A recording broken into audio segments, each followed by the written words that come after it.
The movie begins with a young boy waking up in the middle of the night. He hears moans coming from his mom's bedroom right next door. Curious, he gets out of bed and cautiously walks over to check the noise out. But then, the noises abruptly stop, so he heads to the living room instead. The boy notices the TV is on, with nothing but static on the screen. He turns it off and decides to get back to bed, when suddenly, he sees a mysterious red light coming from a seemingly empty room nearby. Terrified, the boy runs to his mom's room and frantically knocks on the door. But a blood-soaked hand then reaches out to him from the other room. The scene then cuts to a foggy night in the countryside. A dark hooded figure approaches a local diner, carrying a bucket full of raw meat. He spots a group of 5 police officers inside, hanging out after a long day at work. They loudly talk about football and place bets on some upcoming matches. Heads towards the diner's back entrance and hands over the bucket to a server. The latter swiftly gets to work and begins slicing off the meat for the next order. Back inside the diner, the group calls out to their friend Safi to join their betting, but he complains that he's having a headache. The rest of the group ignores him and carries on, rambling on topics ranging from sex and beyond. Officer Yavuz goes on to recount a wild story about his encounter with an attractive prostitute, only to discover later that she was actually a man. The other officers, including the newbie officer Arda, laugh as Yavuz brags how he went for it anyway. Just as the server brings their meal, he joins in the laughter at Yavuz's story, but this only offends Yavuz as he believes the boy is making fun of his sexuality. He starts chastising him, despite his friends trying to calm him down. Meanwhile, Safi grows increasingly nauseous, and he hurries to the restroom to throw up. He tries to compose himself, when suddenly, he notices a frog on the soap stand. As the other officers prepare to leave, Yavuz overhears the server muttering something under his breath. This fills him with rage, and he immediately confronts the boy again. Fed up with the situation, the superior, Remzi, encourages Yavuz to beat up the server and settle the matter. The two then get into a brutal fight, and Yavuz ruthlessly punches the server until he falls to the ground. Meanwhile, Safi gazes at his reflection in the mirror and suddenly lets out a chilling scream. The noise grabs the attention of the group, who hurry to help their distressed colleague. Moments later, Officer Apo informs the group that Safi had a moment where he felt like he was losing his mind. Safi later walks out of the restroom, seemingly calm, and even insists that he's fit to drive that night. While driving, Safi is still sweating from the bathroom incident, so he tunes in an upbeat song on the radio. The plan works, and the entire group starts singing along to it, uplifting their mood. But their fun moment is abruptly interrupted by a distress call, requesting backup in a nearby neighborhood named Insiagak. Apo swiftly responds, confirming they're on their way to the scene. Safi happens to be familiar with the area, and confidently states he knows the way. However, he recalls unsettling childhood stories about Insiagak. Apo also mentions that the place has numerous shrines, and has a reputation for strange hauntings. The group then continues down a narrow road in the dark, but they soon realize they've lost their way. To make matters worse, the radio abruptly goes silent and loses all signal. Safi nervously admits that he's supposed to know the area, but none of it looks familiar. Suddenly, he spots a naked man sprinting across the road. He then tells the others about what he saw, but no one else in the vehicle saw anything unusual. Alarmed, the officers warn the mysterious person to show up. Just then, something hits their van, and when they go to inspect, they discover fresh scratches on it. This certainly weirds them out, but they become even more spooked when they come across a pile of frogs chilling near the road. The officers decide it's best to leave quickly and get back inside the van. As they continue driving, Yavuz asks Safi if he really saw a person. But then all of a sudden,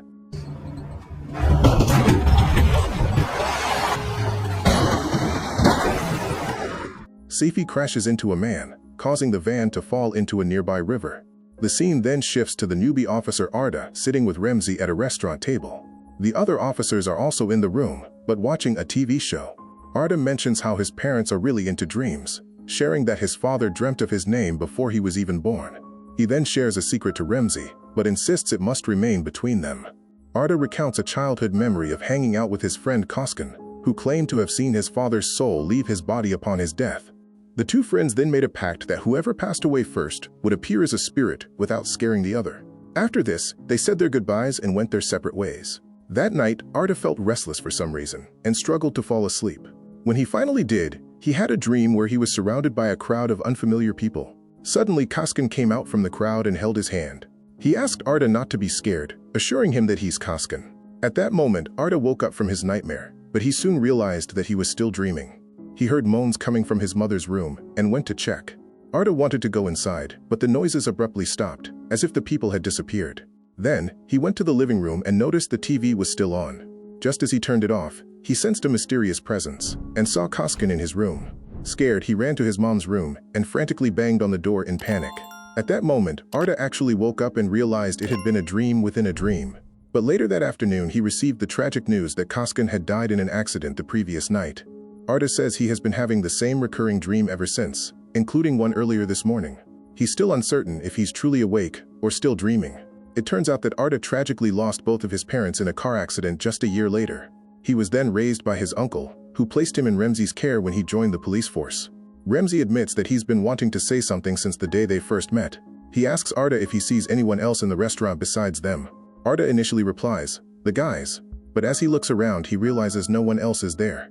The other officers who were watching TV earlier have vanished into thin air. Suddenly, Arda spots a mysterious hooded figure nearby, so Remzi reveals that this is the first time anyone else other than him has seen these things. Here, blood starts raining down from the ceiling and also out of his hand, and a bloodied hand reaches out to him. Arda quickly backs up and finds himself falling into a body of water. As Arda is floating in the abyss, a giant pair of hands show up and pull him out.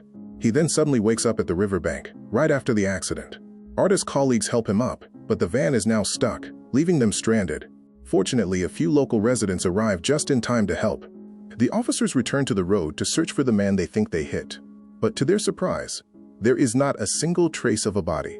The group then comes across a bunch of weird locals who are carrying frogs.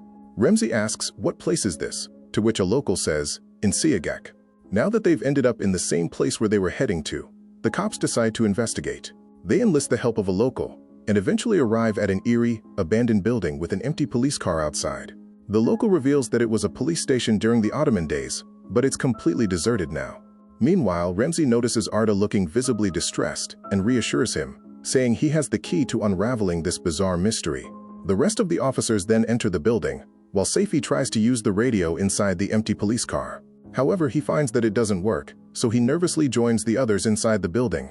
The officers are soon overwhelmed by a strong, foul stench and encounter several creepy talismans, some even bound with raw meat. All of a sudden, they hear a knocking sound on the wall over and over, so they go to check it out.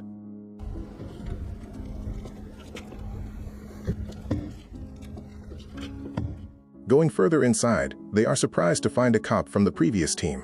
He is alone, repeatedly banging his head against the wall. The others try to talk to him and ask how he ended up like this, but he remains silent and visibly distressed, pointing to another room. Eventually, they decide to have Saifi escort him back to the car for safety. The others continue their investigation and peer over the railing to find several floors below.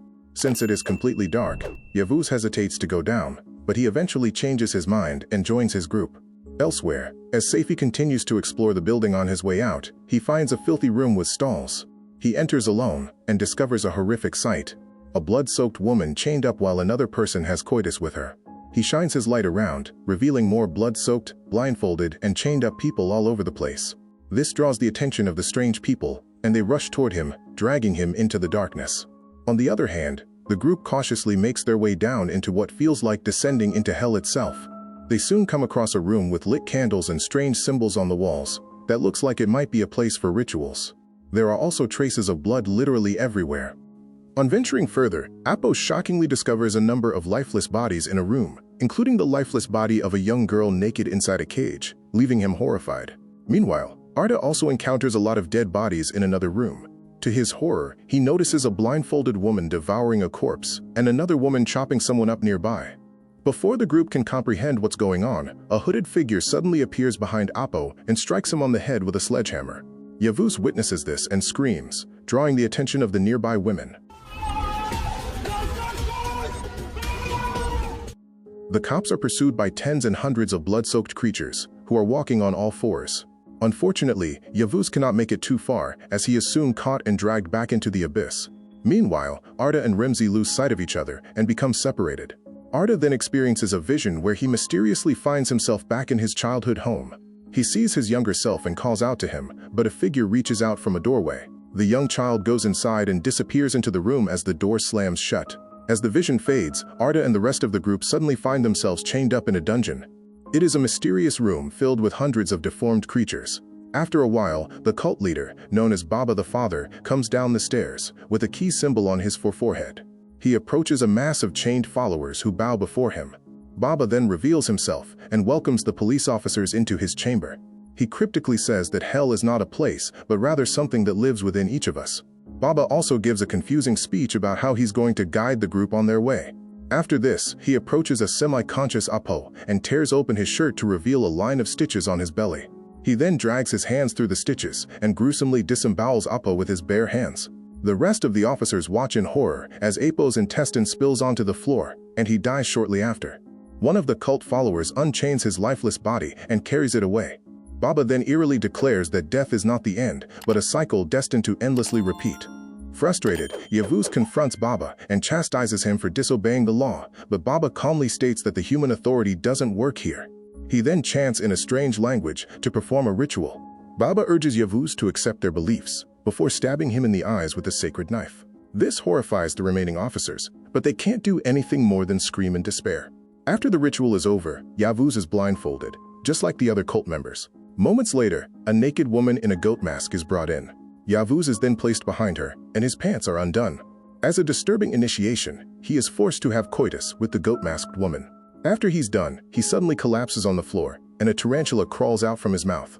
Following this, Baba approaches a terrified Arda and marks his forehead with blood. He then thanks Remzi for looking after Arda, and goes on to state that the boy is now ready to embrace his destiny.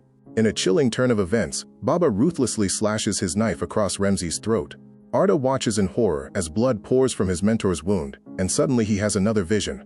He sees Remzi lying severely wounded on the restaurant floor, and he tearfully rushes to his side. In his final moments, Remzi passes a mysterious key to Arda, who retrieves it from the wound on his neck. Baba approaches soon after, but Arda uses the key to stab him in the forehead. As a final act of revenge, Arda breaks free and brutally smashes his head in with a sacred stool multiple times. He then races out of the building after putting an end to Baba's evil reign once and for all. He laughs in relief and races through the woods before eventually arriving at a nearby road.